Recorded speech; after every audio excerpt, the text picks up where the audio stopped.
आप 445 में आ जाइएगा और बता दीजिएगा। देखो 158 निकालेंगे आप लोग, उससे ऊपर, सॉरी उससे पहले वाला पेज।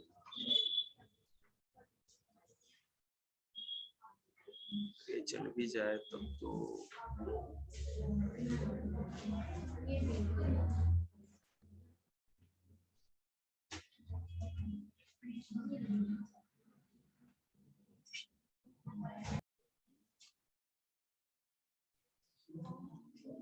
इस साइड, यार क्या नाम है इसका, मानसी इस साइड बैठ जाइए, बुक ले ले यहाँ से, है ना, तो उस साइड बैठ।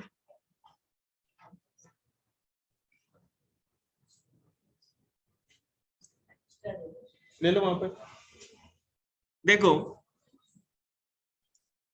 मेटामॉर्फोसिस इन सिल्क मोथ भी आप लोग को पता था कि जो सिल्क वॉर्म होता है, पहले शहतूत के जो पत्ते होते हैं, मलबरी कहा जाता है उसको, शहतूत को, उसके प्लांट के पत्तों के ऊपर अंडे देता है। उसके बाद वो कैटरपिलर में बनता है, मतलब लार्वा स्टेज, फोटो में होगा। बोलो बेटे कुछ भी। हाँ बहुत, कोई बता बेटा। जैसे लाडो ने कहा कि मलबरी ट्री या शहतूत के पेड़ पे ही क्यों वो पाया जाता है, मैंने रेशम कीड़ा, बताओ। मन मन में पढ़ना है बेटा, बिल्कुल। हाँ श्रद्धा, याद होगा तुम लोगों को, fibre and fabric third chapter जो कराया था आप लोगों को,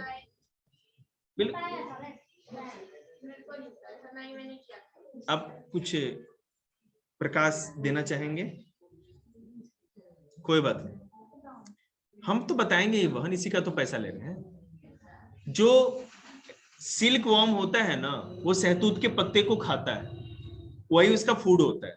उसी पत्ते को खा के है ना, ये कैटरपिलर जो दिख रहा है आपको, कितनी ठड्डा मोटा हो जाता है। और नहीं, ये पत्ता उनके लिए ज्यादा न्यूट्रिशियस माना जाता है, उनके ग्रोथ के लिए, इसलिए ऐसा होता है। उसके बाद कैटरपिलर फिर प्यूपा में बदल जाता है, एक है ना हार्ड कवर बना लेता है अपने चारों तरफ, और फिर वो उसके मुंह से जो स्लाइवा निकलता है, उसी से रेशम के धागे बनते हैं, उसी को अपने ऊपर लपेटता रहता है, रिलिंग करता रहता है, और वही जो कुकुन बनता है हमारा प्यूपा के बाद, तो वो कुकुन में बन जाता है। उसको तोड़ करके हम क्या करते हैं कि फिर बॉयल करके उसमें से बैक्टीरिया को मार के सारे धागे हम लोग निकाल लेते हैं। रेशम का धागा ऐसे ही मिलता है, पता होगा। और प्यूपा के टूटने के बाद,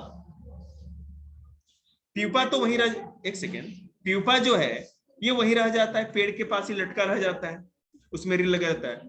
इसके अंदर से सिल्क मॉथ मतलब कि बटरफ्लाई या इंसेक्ट जो होगी, वो निकल करके उड़ जाती है, और वो जो प्यूपा होता है वो वहीं रह जाता है, ठीक है। और उसको इकट्ठा करके, क्या सर, बोल तू बोल।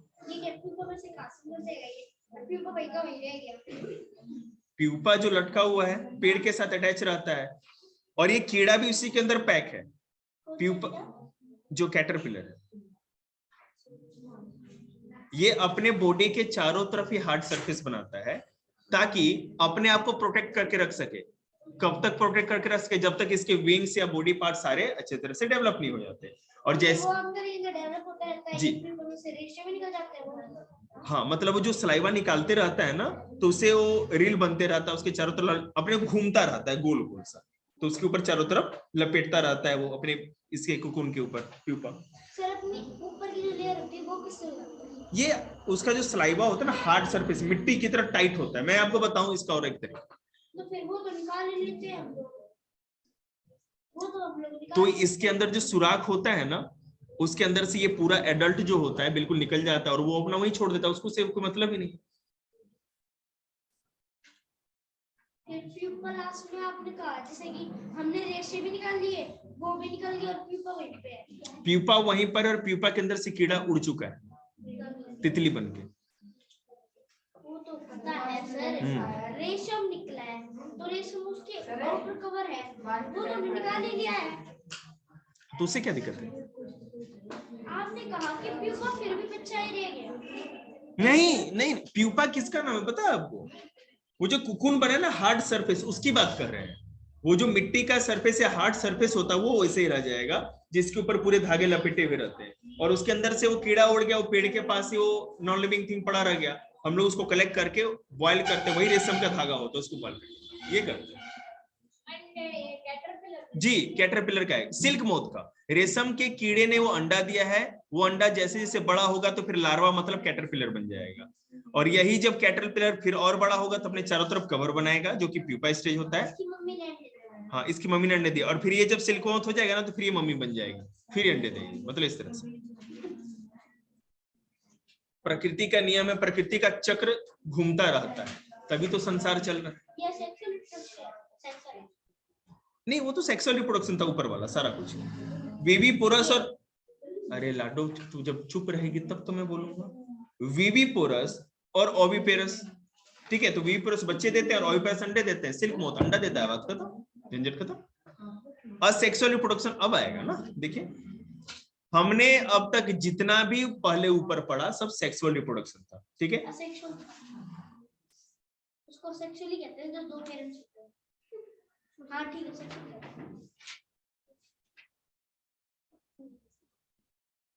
देखिए असेक्सुअल रिप्रोडक्शन क्या होता है, असेक्सुअल रिप्रोडक्शन ये होता है जिसमें दो पेरेंट की जरूरत नहीं पड़ती, सिंगल पेरेंट से ही रिप्रोडक्शन हो जाता है। जैसे asexual reproduction is the production of a new organism from a single parent without the involvement of sex cells or gamete. The new organism produced by a sexual reproduction, okay, is exactly identical to the parent. Yeah. ये sexual reproduction कहाँ से है? कहाँ से नहीं है तुम ये बताओ। कहाँ से? दो सेल है इसमें, इसी का तो इसमें जो मेल सिल्क मोथ होगा फीमेल सिल्क मोथ के साथ कांटेक्ट करके उसको उसके अंदर एग आ जाएगा, है ना, तो फिर इसमें क्या, देखिए इसमें असेक्सुअल रिप्रोडक्शन कैसे होगा, बाइनरी फिजन होगा या बडिंग होगा, दो तरीके से असेक्सुअल रिप्रोडक्शन में एनिमल के अंदर रिप्रोडक्शन होता है। किस तरह से, बाइनरी फ्यूजन मतलब एक टूट के दो बन जाएगा, या बडिंग मतलब एक जो मेल मैंने पेरेंट होगा उससे बड एक निकलेगा, और बड बड़ा होते होते होते होते वो टूट के अलग हो जाएगा, फिर उसे दूसरा बन जाएगा। अब इसको हम लोग करते हैं आगे।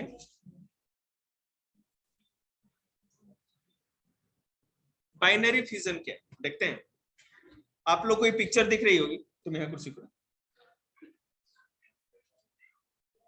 बहरी हो, तुमको दिख रहा है ना, अमीबा वाला, वो अमीबा है ना, ठीक दिख रहा है, सारा पढ़ना है आपको,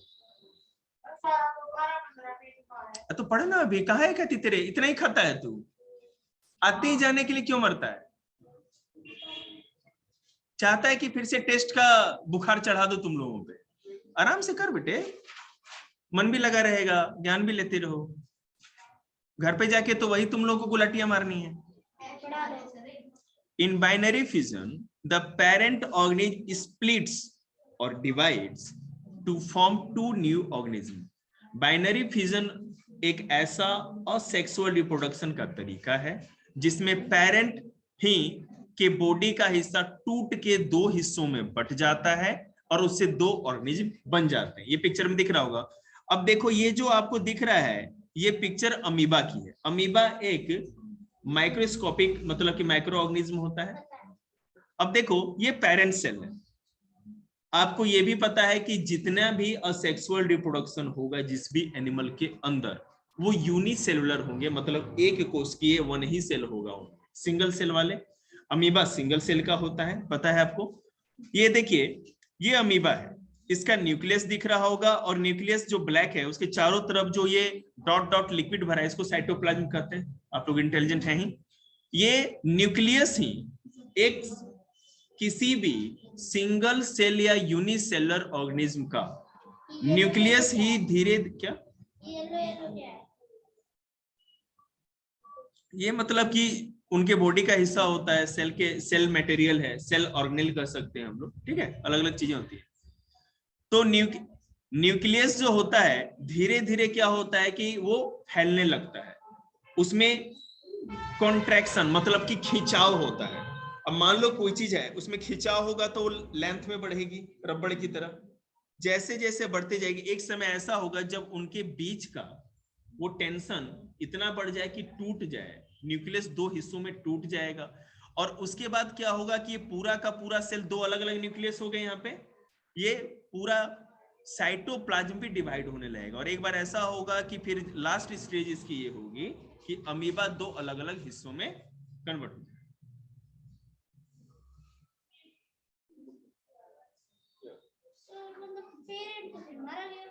पेरेंट नहीं मरा बेटे, एक पेरेंट था वो भी जी रहा है, उसी की बॉडी से एक दूसरा पेरेंट, दूसरा एक बेबी बन गया। यहाँ बेटे ये इंग्लिश में तो जी दो बन गए। क्या बेटा? साइंस वो लाडू कर रही है, अभी तुम इंग्लिश कर लो थोड़ी देर।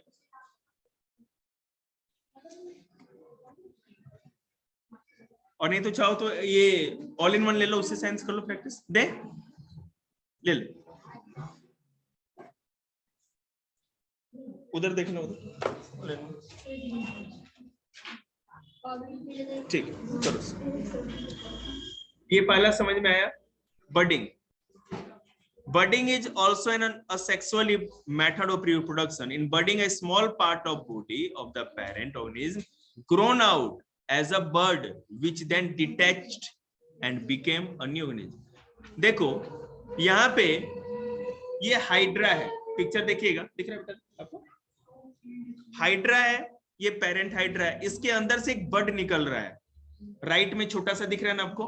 ये धीरे धीरे बड़ा होता जा रहा है और इसके जैसे ही ये एंटीना जो होते हैं, ठीक है, ये एंटीना जो है मतलब कि रिसेप्टर है इनका, मतलब किसी भी चीज को ये डंक करके या इंजेक्ट करके उसको फिर अपने अंदर ले लेते हैं, मारने का काम करते हैं किसी भी छोटे इंसेक्ट को जिनको खाना होता है। और जैसे ही ये बड इनसे टूट के अलग हो जाता है तो एक न्यू हाइड्रा सेपरेट बन जाता है और ये वैसा का वैसा हाइड्रा रहेगा। हाइड्रा बेटा पानी में रहने वाला एक ऑर्गेनिज्म होता है, छोटा माइक्रोस्कोपिक, हम आंखों से नहीं देख सकते उसको, जैसे बैक्टीरिया और वायरस होता है। लेकिन हाँ इनका साइज बैक्टीरिया और वायरस से कुछ ज्यादा अच्छा खासा बड़ा होता है, मुश्किल से ही दिखेंगे। ठीक है हाँ, क्या फिर से बेटा? ऐसे होते हैं। हाँ रियल पिक्चर है उसकी, ऐसे होते हैं।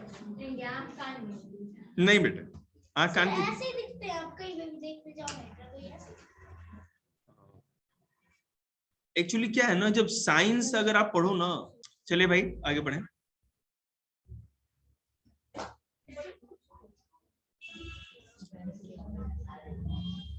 देखिए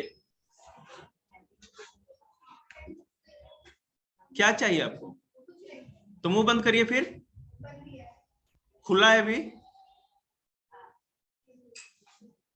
हाँ अब बंद हुआ।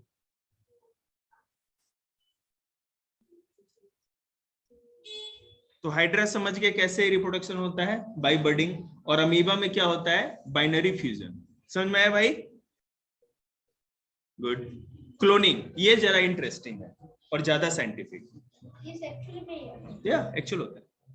सेक्सुअल होता है, असेक्सुअल लाडो। जब बात कैटेगराइज ही पहले हो गए तो फिर ये बार बार पूछ के आप अपना टाइम बर्बाद कर रहे हैं।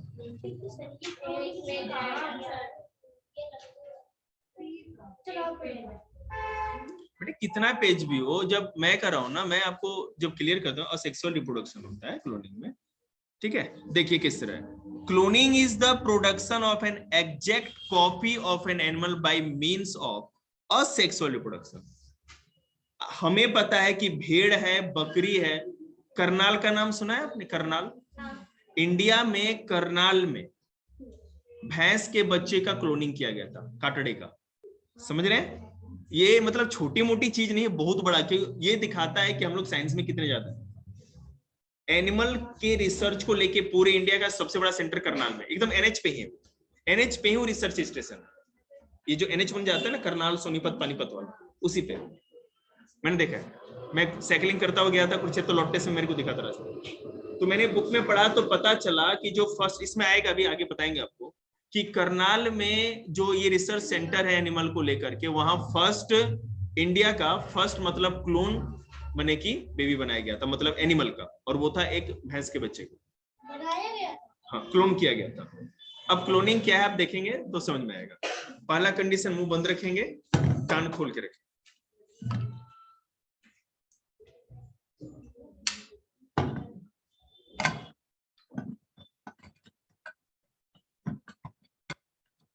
सेवंथ क्लास एक काम पर तुम लोग घर जाओ, जबरदस्ती क्यों पढ़वाना तुम लोग। क्लोनिंग इज द प्रोडक्शन, देखिए, any two animals which contain exactly the same genes are called genetically identical. An animal which is genetically identical to its parent is called a clone. कल चेक कर देंगे, जाओ देखो, any two animals which contain exactly the same genes are called genetically identical. अगर दो animal हो और दोनों का एनिमल में जेनेटिकली उनका जो जीन्स होता है एक जैसा हो, एक जीन मतलब समझते हैं डीएनए के अंदर जीन होता है, और ये हमको या किसी को भी अपने पेरेंट से मिलता है, ठीक है, तो वो क्या होगा, जेनेटिकली आइडेंटिकल कहा जाएगा अपने पेरेंट्स से। और डीएनए के अंदर जीन होता है, जीन के अंदर डीएनए, डीएनए के अंदर जीन होता है, ठीक है। अब बेटा उतना डीपली कैसे बताएं, अभी तो 12th में थोड़ी गए।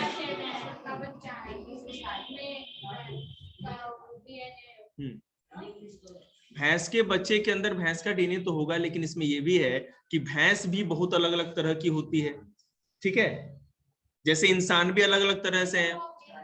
हाँ, क्या आज नहीं आना है आपको, जाइए। क्या, अरे छोड़ो ना, झंड जाने बोलना है नहीं फालतू में, क्या करा रहा है इनका, तुम जस्ट एंजॉय करो क्लास। दिखता है किसी के चेहरे पे कुछ यहाँ रोमांच, उससे बड़ा रोमांच मिलेगा, चिंता मत करिए, जान दीजिए, इतने कम रहेंगे गधे उतने अच्छे हैं। फ्री का चंदन रगड़े रघुनंदन वाला हाल हो रखा है। अब यही क्लास पैसे वाली होती ना तो सबके माँ बाप भी बेचते, और सब बच्चे में भी है ना, क्या कहते हैं, सुरसुराहट होती। नहीं लेना ना, मैं क्यों ले भाई। देखिए अब ध्यान दीजिए क्लोनिंग पे, अरे आधा घंटा मिलेगा, चैप्टर आराम से करेंगे, क्या करना है इंग्लिश का। An animal which is genetically identical to its parents is called a clone. ठीक है, क्लोन वो होगा जिसके अंदर उसके पेरेंट के जैसा ही बिल्कुल जीन होगा, उसका क्लोन होगा। A clone is an exact copy of its parent, अपने पेरेंट का बिल्कुल कॉपी होगा, बिल्कुल। अभी बोलिएगा मत, मेरे को तो ये थोड़ा डिफिकल्ट टॉपिक है, मेरे को कर लेने दीजिए, उसका आप क्वेश्चन चाहे 500 रखिए, हमें कोई दिक्कत नहीं, ठीक है ना, we have no problem. A clone is an exact copy of its parent. The cloning of a large animal was successfully done for the first time by Ian Wilmot and its colleagues at the Rollsin Institute in Edinburgh, Scotland. ये Britain में है, Scotland, ठीक है। They cloned a sheep named Dolly from its parent sheep called Finn Dorset sheep, a female sheep. Dolly, the cloned sheep, was born on 5th July 1996. Dolly sheep was the first mammal to be cloned. सबसे पहले year क्या था, 1996, 5 जुलाई 1996 को England के Scotland में एक जो scientist थे विल्मट और उनके साथियों ने एक भेड़ का, जो कि फीमेल थी, ठीक है, फीमेल शीप के से एक क्लोन बनाया, और उस क्लोन से जो क्लोन बेबी था उसका नाम दिया गया डॉली। क्लियर है। अब देखिए हुआ कैसे, साइंस इसके पीछे क्या था। The cloning of animal is a special kind of a sexual reproduction method. The cloning in animal is done by the transfer of nucleus of a cell. Her body के अंदर सेल तो होता ही है, इंसानों के अंदर है तो उनके अंदर भी होगा ही, होगा ना। तो उस सेल के अंदर जो न्यूक्लियस होता है उसको ट्रांसफर करके ये क्लोनिंग की गई। और ये कैसे किया गया देखते हैं। This happens as follows: the nucleus of a normal body cell of the animal is transferred into an empty egg cell.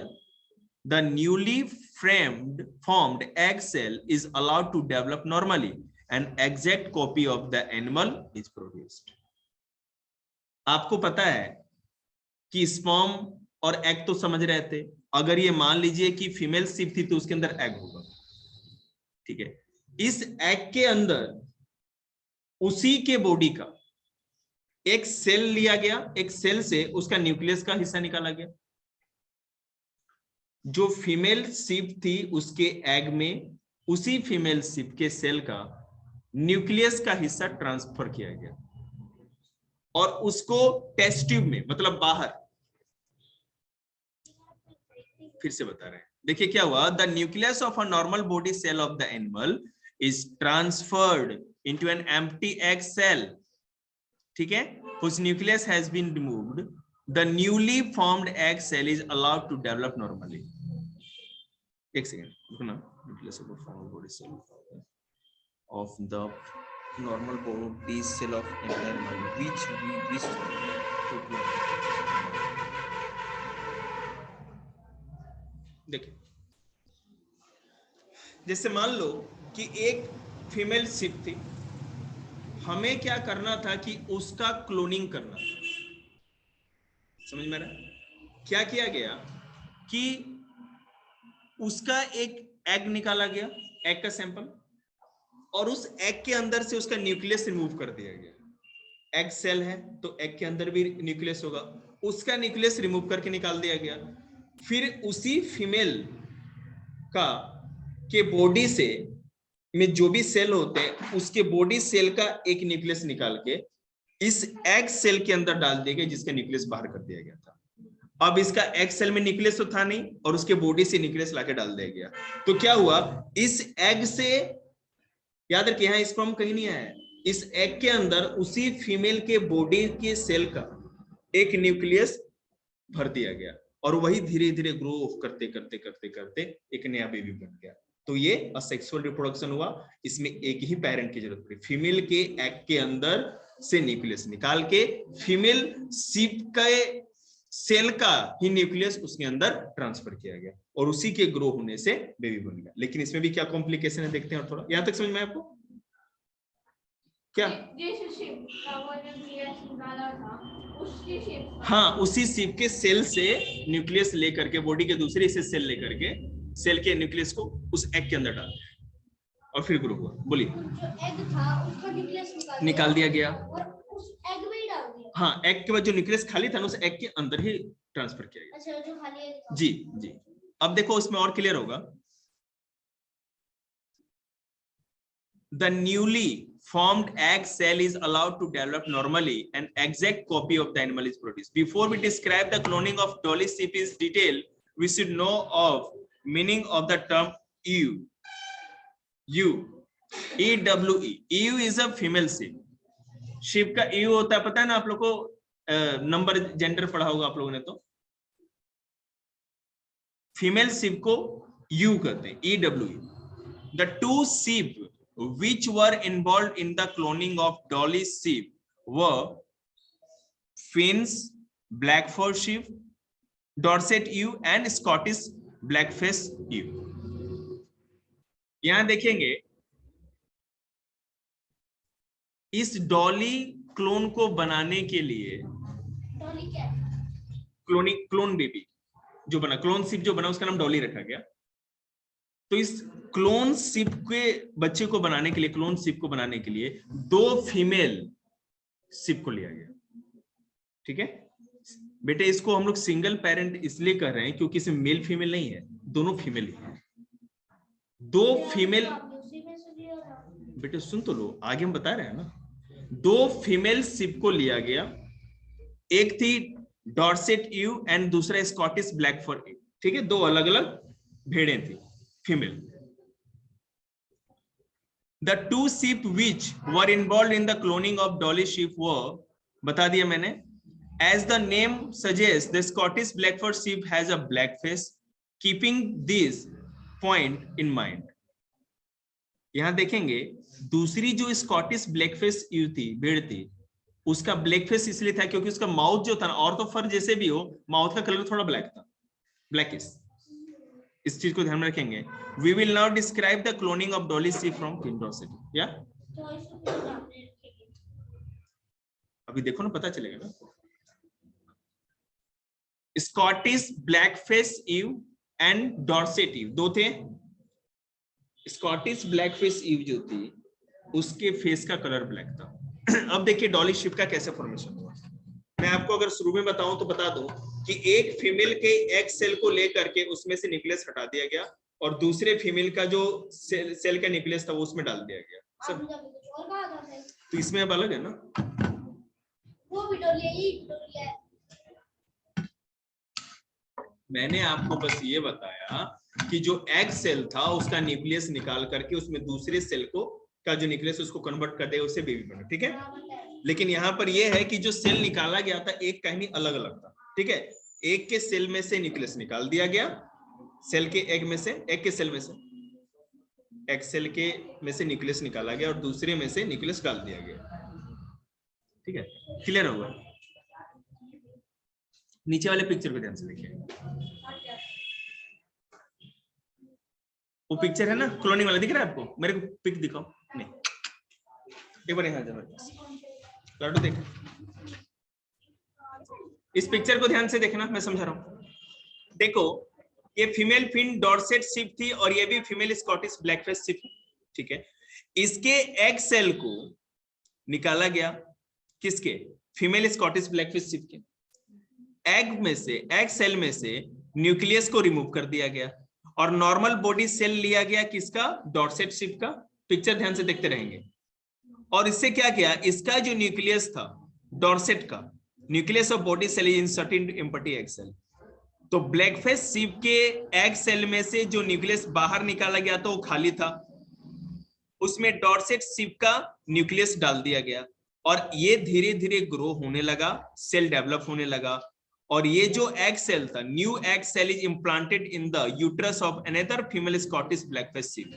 और अब इन दोनों को छोड़ करके क्या किया गया कि ब्लैक फीमेल जो थी ना स्कॉटिश, क्या नाम है इसका, स्कॉटिश ब्लैकफिश शिप, उसके अंदर इसको ट्रांसप्लांट कर दिया गया, उसके यूट्रस में, इस एग को जी, इस एग सेल को जिसका न्यूक्लियस में, अब याद रखिएगा ब्लैकफिश शिप का न्यूक्लियस नहीं है, इसमें किसका न्यूक्लियस है? डॉर्सेट शिप का।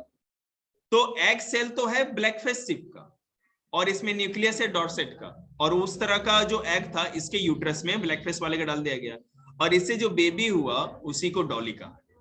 तो इसमें आपको ये दिखाया गया कि बिना, ठीक है, मेल पेरेंट के दो फीमेल पेरेंट से भी एक बेबी ग्रो कराया जा सकता है, इसी को क्लोनिंग।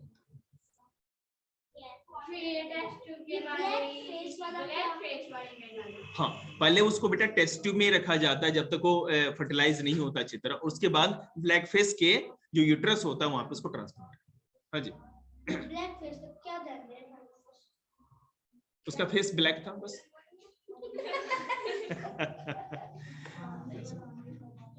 देखिए एडवांटेज क्या बोला था, हम कर दिए, ध्यान में रख लो।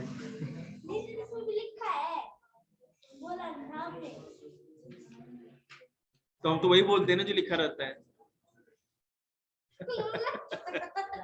अरे ऐसा कुछ नहीं, मतलब इसी तरह बोला था ना कि आप मतलब कि माइंड में रखना कि दो अलग अलग चीज है, मतलब उसको कंपेयर करना, ऐसा कुछ नहीं। देखिए अब क्लोनिंग का एडवांटेज क्या है, अब देखो आपने बुक में देखने की जरूरत नहीं है, ध्यान से सुनिए। जैसे आपको पता है कि कोई काव है ना बहुत ज्यादा मिल्क करती है, कोई बच्चा पढ़ने के नाम पे केवल मैसेज करता है सूरज की तरह, है ना। पढ़ाई भी कर ले बेटे, फोन किस लिए लेके आया है? मेरी बातें ना बहुत जहर की तरह कड़वी लगती है भाई। क्या हुआ? किसका आंसर?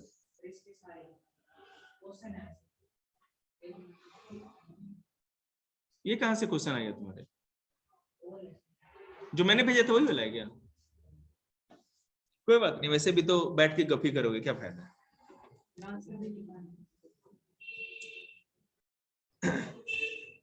एनसीईआरटी की बुक लेके आए हो? तुम्हारी तो हिंदी में होगी ना, तुम्हारे पास एनसीईआरटी की कोई बुक दे दो भाई को, तब तक जो भी देते हो दे दो, इसको कुछ कर लेगा तब तक। ऐसे खाली बैठेगा तो कुछ पढ़ भी लेगा, और नहीं तो है ना एक दूसरे का क्या कहते हैं मुंह देखते रहोगे, गप करते रहोगे। देखिए अब मान लीजिए कि कोई काव है वो कम मिल्क देती है, जैसे गावड़ियां हैं बहुत कम मिल्क करती हैं। लेकिन वही अगर जर्सी गाय हो, जैसे नहीं कहते जो महंगी 1 लाख 2 लाख वाली, तो उसमें क्या होता है कि बहुत ज्यादा मिल्क का कैपेसिटी होता है देने का। सुबह में 15 लीटर, शाम को 15 लीटर, इस तरह से होता है। और उनका है 4 लीटर और शाम को 5 लीटर। क्लोनिंग का फायदा क्या है? ये क्लोनिंग का फायदा है। क्या फायदा आप बताएंगे आपको, सुन तो लो। अब क्या, 15 लीटर वाली कैसे है? क्लोनिंग से भी? इसको कहते हैं छोटा दिमाग वाला नहीं, छोटा साइज वाला बच्चा। बेटे सुन तो ले पहले, जब मैं क्लियर नहीं करूंगा बीच में, तो कैसे कह सकती है कि गाजर पाक अच्छा नहीं लगा तुझे? मेरी बात सुनो ना। अब देखो क्या है, मान लो कि जो गावड़ियां हैं, हम लोग अपने घर का एग्जांपल देते हैं, जो आपने देखा है, जो बड़ी बड़ी सिंग वाली होती है, उनका अगर एक एग सेल ले करके उसके अंदर से अगर उसका मान लीजिए कि न्यूक्लियस निकाल दिया जाए, और एक एग बॉडी सेल जो ज्यादा मिल्क प्रोड्यूस करने वाली जो गाय होती है उसका लेकर के, उसका न्यूक्लियस इसके एग में डाल करके इसको फर्टिलाइज करा के फिर इसके यूट्रस में कन्वर्ट कर दिया जाएगा गावड़ियों के, तो ये गाय भी, अब इससे जो बेबी होगा, समझ रहे ना, इससे जो बेबी होगा, इन गावड़ियों का जो बच्चा होगा, उसमें ऐसी खासियत होगी कि बेबी तो होगा इसका, लेकिन उसमें जीन और सारी खासियत होगी उस, समझ रहे ना। तो अब सोचिए कितना ज्यादा फायदा हो गया। समझ में आ रही बात आपको? बहुत बढ़िया चैप्टर खत्म।